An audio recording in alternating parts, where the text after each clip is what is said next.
나라의 의정자들이 지난 대통령 선거를 통해 교체되고 있습니다.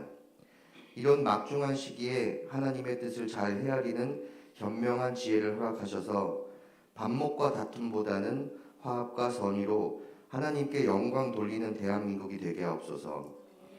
이제 말씀 전하신 하경국 목사님에게 차고 넘치는 건강을 허락하시길 기도합니다. 피곤함을 이기고 하나님 말씀 전하는 사명을 끝까지 완수할 수 있도록 힘을 더하여 주시옵소서. 그 목소리에도 힘을 주셔서 전하는 말씀마다 깨닫는 역사와 부흥의 역사가 날로 더하게 하시옵소서.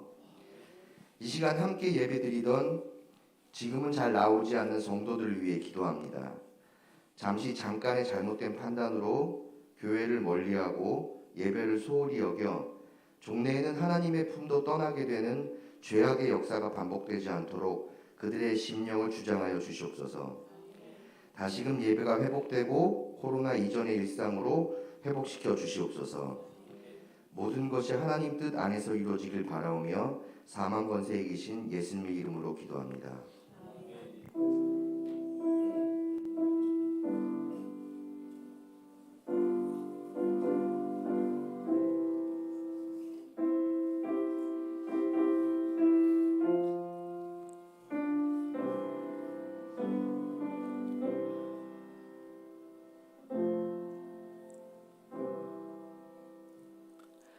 이 시간에는 성경의 고백을 드리도록 하겠습니다. 성경책 두 손으로 잡으시고요. 함께 고백하겠습니다.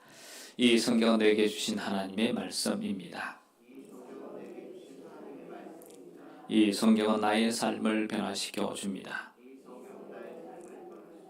이 성경은 나의 인생을 세워 나갑니다. 나는 이 말씀을 매일 읽습니다. 나는 이 말씀에 순종합니다. 나는 이 말씀이 말하는 축복의 사람이 될 것입니다. 그러므로 나는 축복을 기대합니다. 아멘. 이렇게 믿고 고백한 하나님의 말씀 보겠습니다. 하나님의 말씀은 신약 성경입니다. 빌립보서 3장 7절입니다.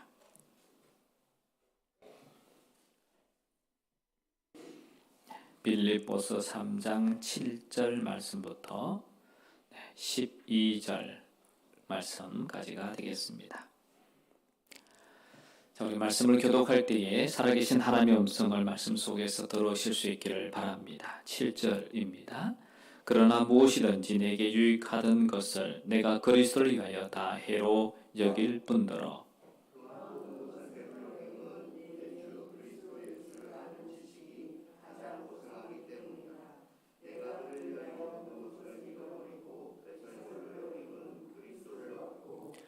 그 안에서 발견되려 함이니 내가 가진 의는 율법에서 난 것이 아니요 오직 그리스도를 믿음으로 말미암은 것이니 곧 믿음으로 하나님께로부터 난 의라.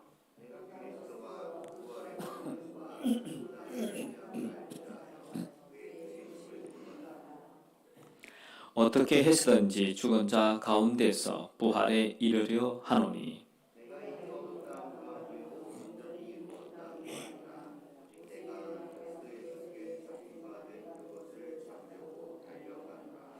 아멘. 네.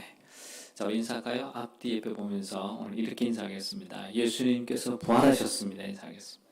예수님께서 부활하셨습니다. 네, 부활하셨습니다. 네.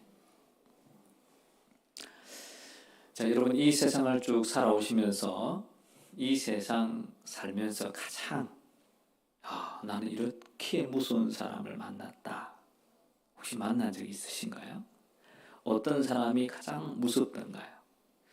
어린아이 때는요, 얼굴이 좀 흉악하게 생긴 분들이 나타나면 아이가 막 울죠. 어린아이들이 울잖아요. 또 얼굴이 막 찌그러진 분 나타나면 사람들이 무서워서 피해서 가지고 있죠.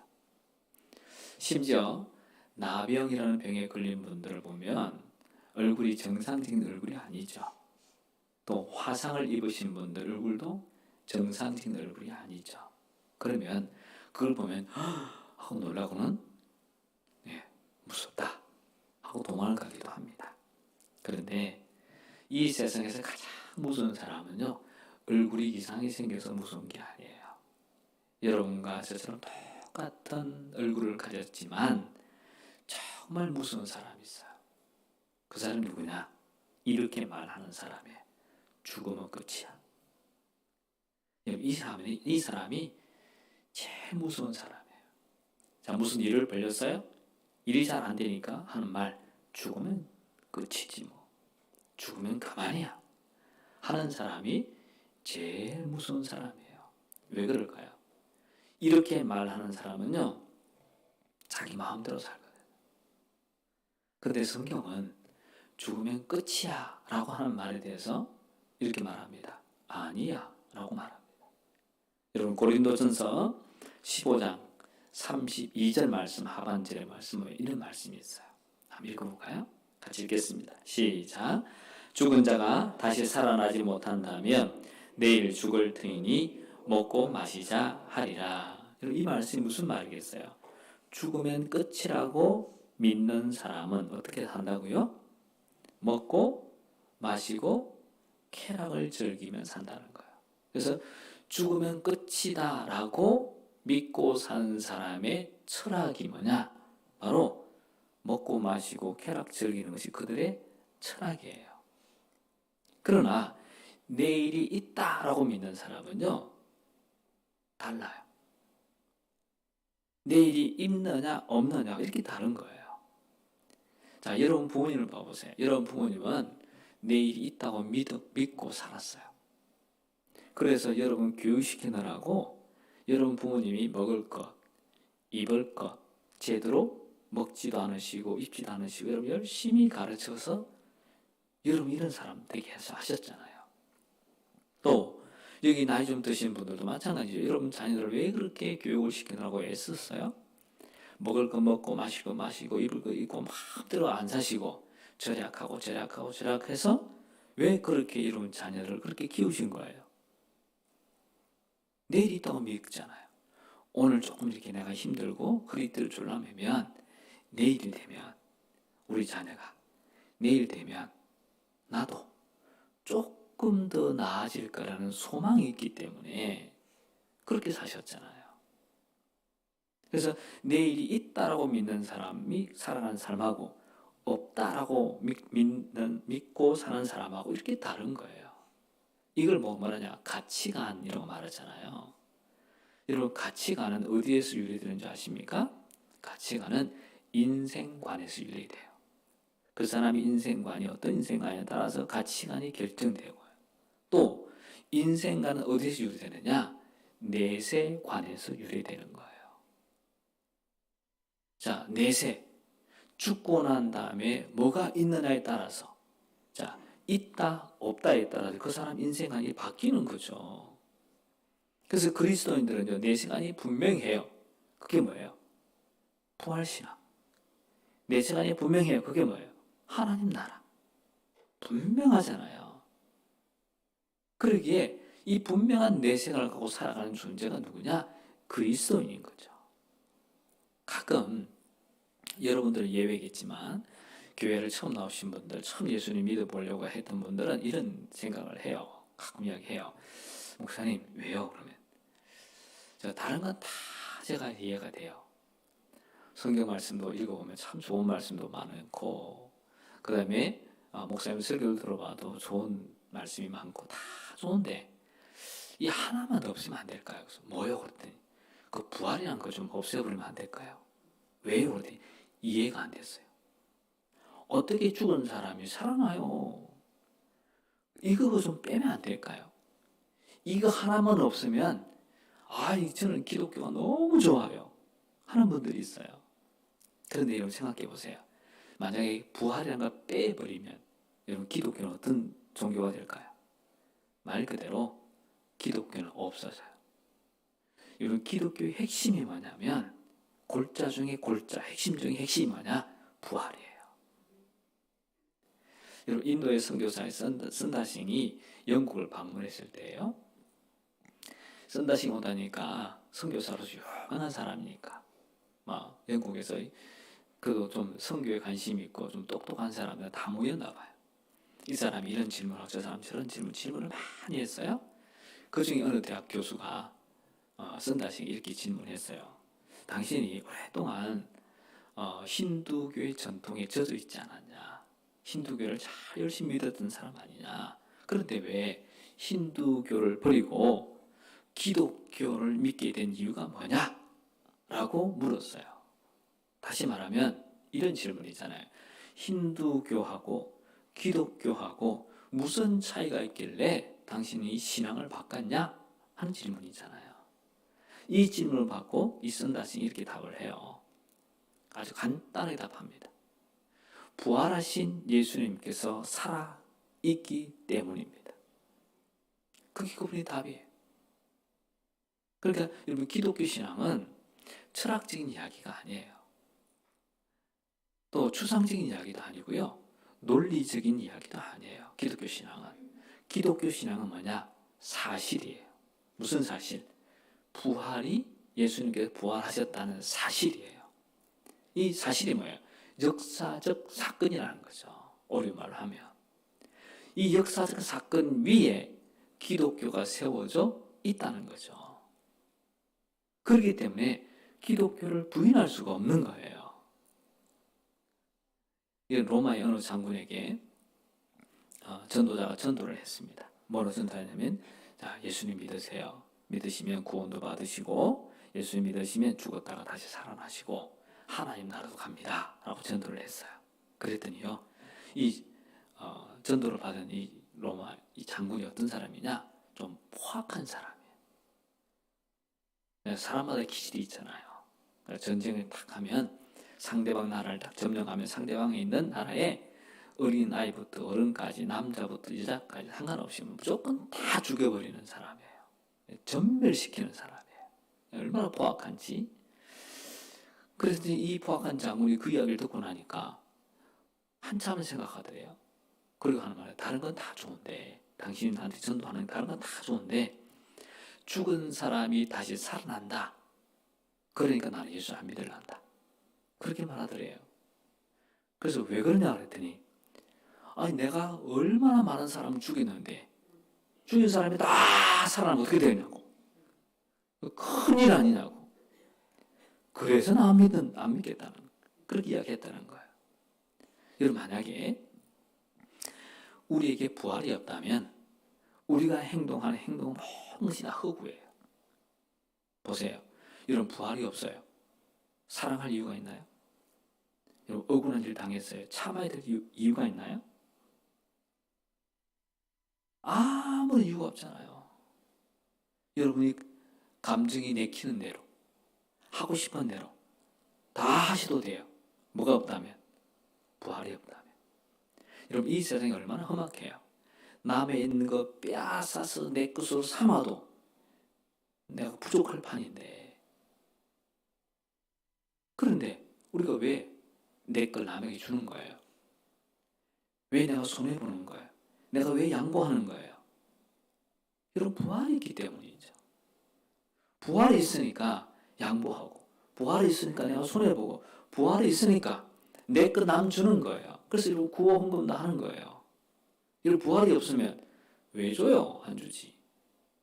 나 쓰기도 바쁜데 내 먹기도 바쁜데 왜 주겠어요?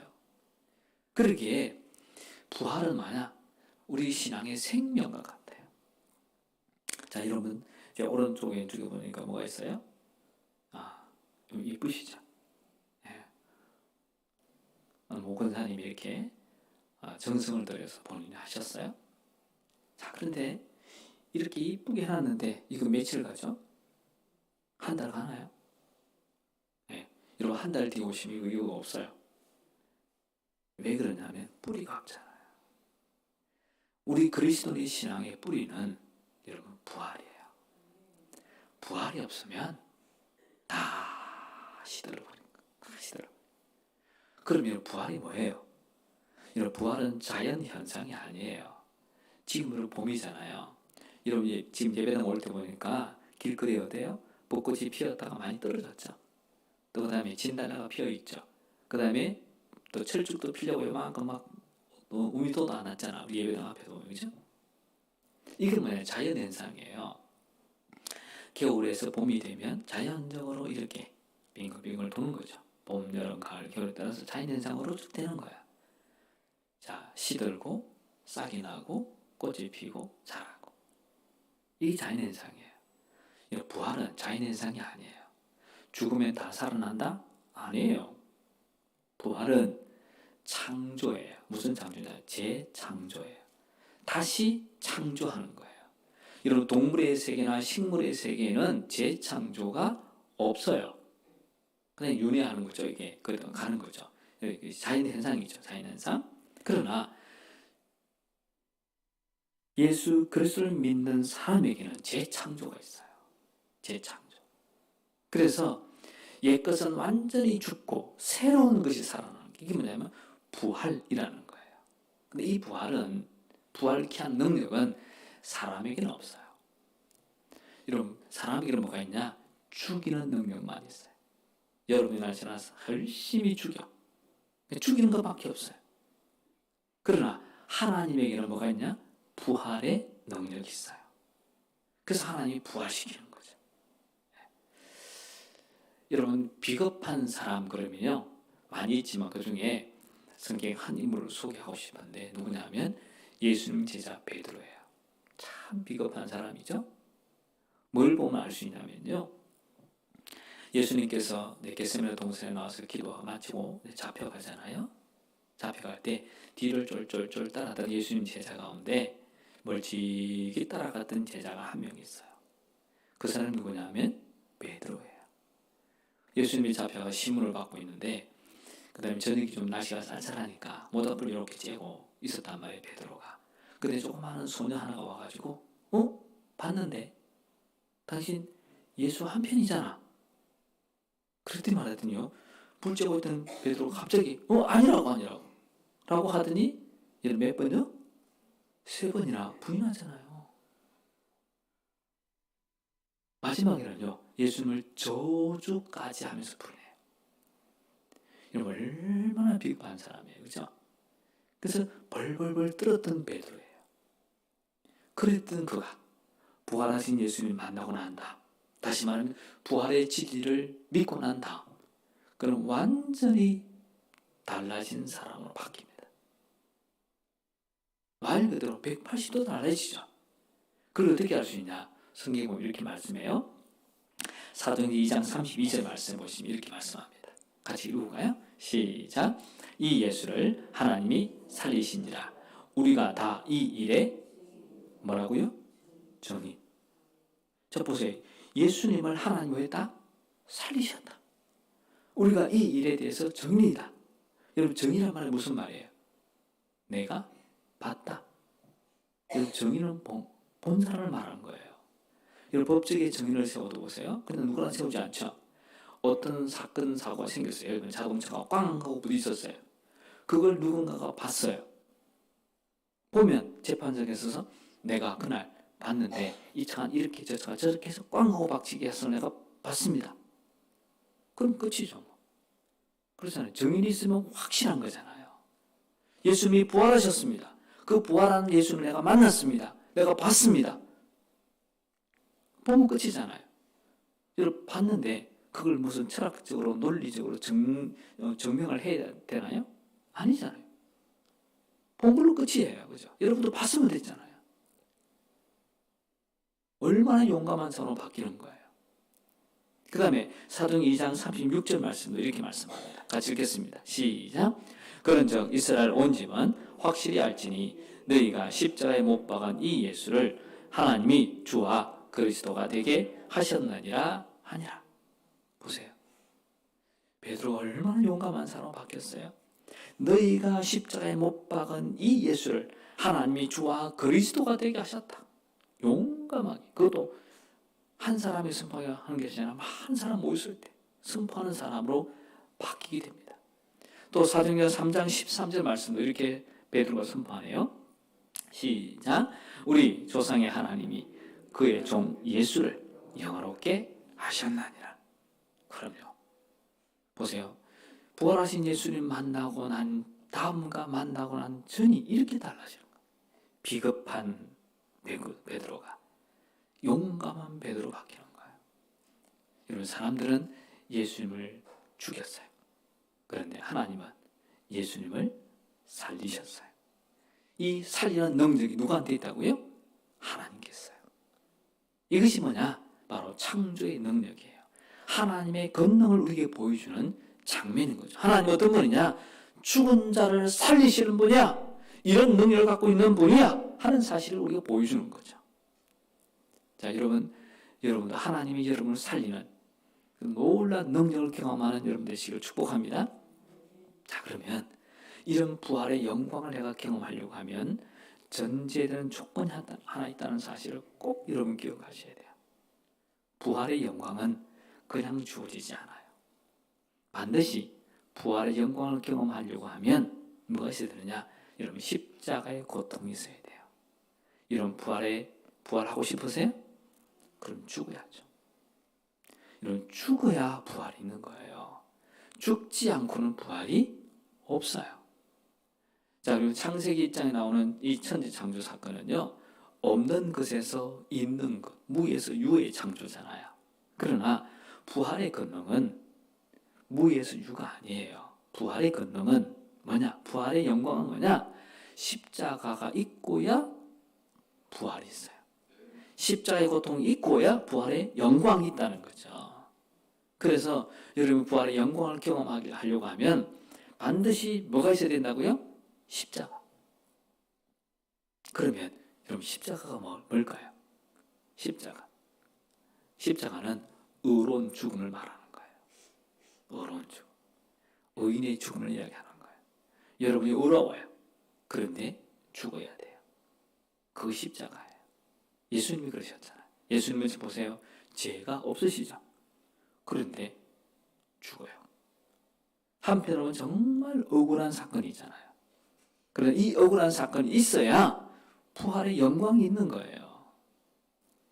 또 십자가는 뭐냐? 십자가는 사랑에 담긴 희생의 죽음이라는 거예요. 다시 말하면 내가 너를 위해 죽는다. 위하여 죽는 거예요. 왜? 너를 사랑하기 때문에. 난 안 죽어도 돼. 그런데 내가 너를 너무 사랑하기 때문에 내가 죽는 거야. 위하여 죽는 것이 십자가예요. 그래서 여러분 십자가를 바라볼 때마다 뭘 보는 줄 아세요? 아, 하나님이 나를 저렇게 사랑하시는구나. 누구보다? 자기 아들보다 나를 더 사랑하시네?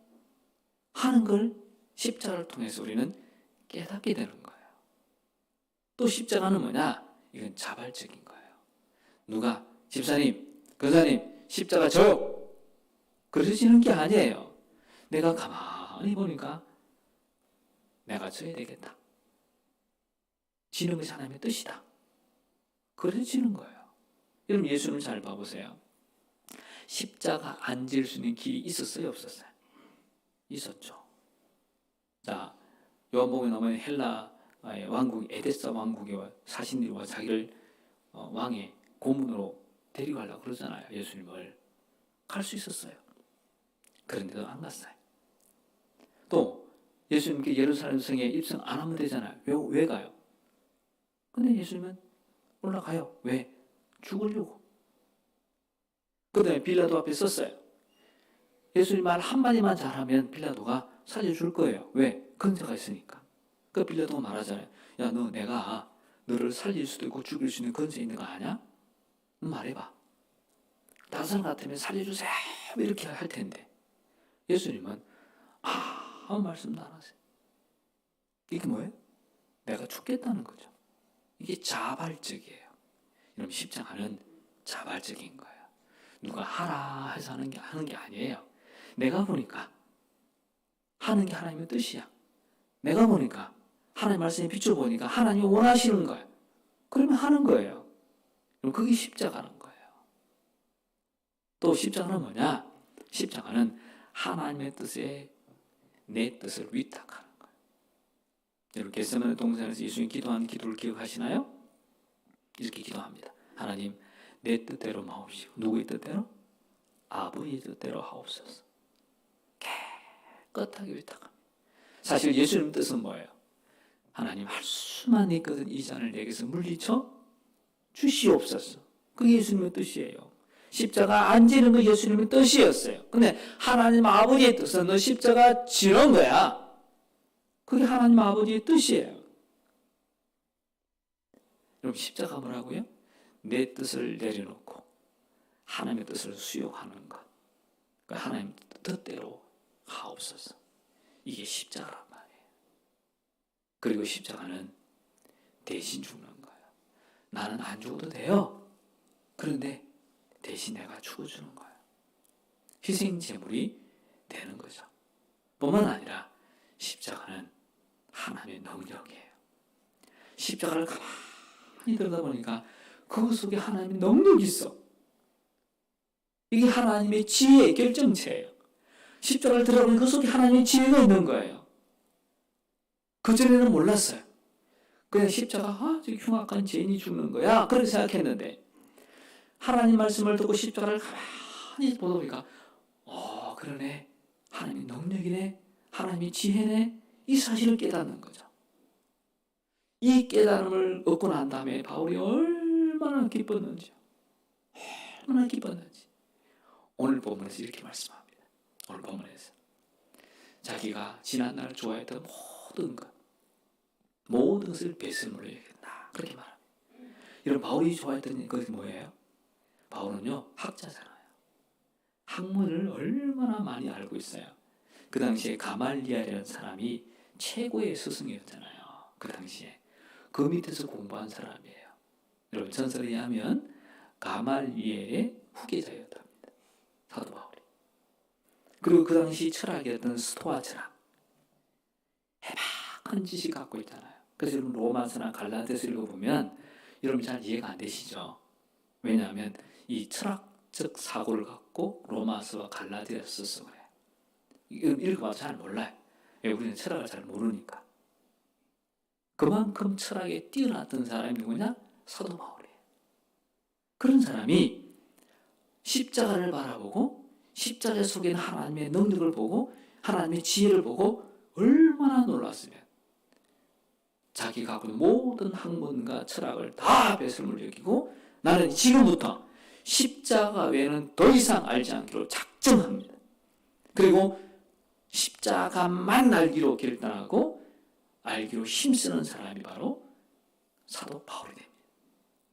자, 그러면 어떻게 십자가가 하나님의 능력이라고 깨달았을까요? 어떻게? 십자가가 왜 하나님 능력일까요? 그 사실을 사도는 어떻게 알았을까요? 어떻게 알았을까요? 그가 깨달은 깨달음이 뭘까요? 여러분 사도 바울이 십자가를 바라고 깨닫는 깨달음, 그걸 소개하면 이렇습니다. 십자가는 죄인을 의롭게 하시는 능력이 있는 것이다. 여러분 죄인, 이 세상 모든 죄인이 십자가에 달리신 예수 그리스도를 믿는 순간 죄인이 다 뭐가 된다고요? 의인으로 바뀐다는 거예요. 그래서 저 속에 하나님의 지혜가 있고 능력이 있구나. 또 영생을 주시는 생명의 능력이 십자가 안에 있네. 이 사실을 깨닫는 거예요. 영생을 주시는 생명의 능력. 내가 영원히 하나님 앞에서 살 수 있는 능력이 다른 데 있는 게 아니라 십자가에 있구나. 십자가에 있구나. 그래서 그 사실을 깨닫고 난 다음에 그는 다시 이렇게 고백합니다. 내가 이것을 좀 더 알기 위하여 십자가 고난에 참여하려고 합니다. 라고 말합니다. 십자가의 고난에 참여하려고 합니다. 그래서 그리스도의 고난을 자기 몸에 채우겠다고 말합니다. 예수님이 받으신 고난을 자기 몸에 채워보겠다고 말합니다. 어떻게 채울까? 어떻게 채우면 좋을까요? 그래서 바울이 이렇게 고백해요. 나는 날마다 죽노라. 나는 날마다 죽노라. 시간마다 나는 죽을 거다. 사건마다 나는 죽을 거다. 죽고 또 죽을 거다. 그리고 누구처럼? 그리스도처럼 나는 죽을 거다.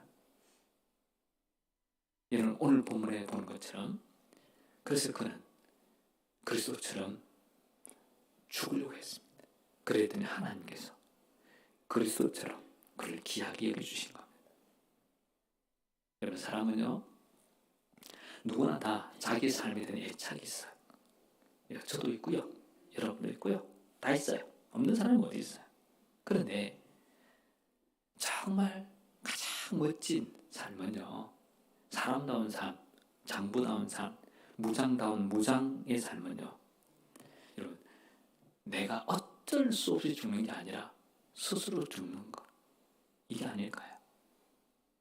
그래서 끝까지 살아보겠다고 바둥바둥 하면서 있는 방법, 없는 법 다 동원해서 살다가 어쩔 수 없이 죽는 것 보면 좀 짠하잖아요.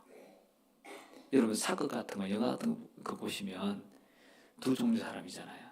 처형을 당할 때 어떤 사람은 죽여라 하고 다 의연하게 죽는 사람이 있는가 하면 어떤 사람은 살려주세요 빌다가 죽는 사람이 있잖아요. 그러면 그거 볼 때 어떤 생각이 들어요? 역시 저 사람은 무인이었구나. 아주 의연하게 죽음을 받아들이는구나. 그런 생각이 들잖아요. 여러분 순교가 뭔지 아시나요? 순교는 자기가 죽음을 스스로 선택하는 거예요. 얼마든지 죽지 않을 수 있어요. 누구처럼? 예수님처럼. 안 죽을 수 있어요. 그럼에도 불구하고 나는 죽겠다. 작정하고 죽는 것, 이게 순교예요. 예수님처럼. 예수님 얼마든지 안 죽을 수 있잖아요. 그런데 예수님이 죽으세요. 왜? 작정하고 죽겠다고 예루살렘 성에 들어간 거예요.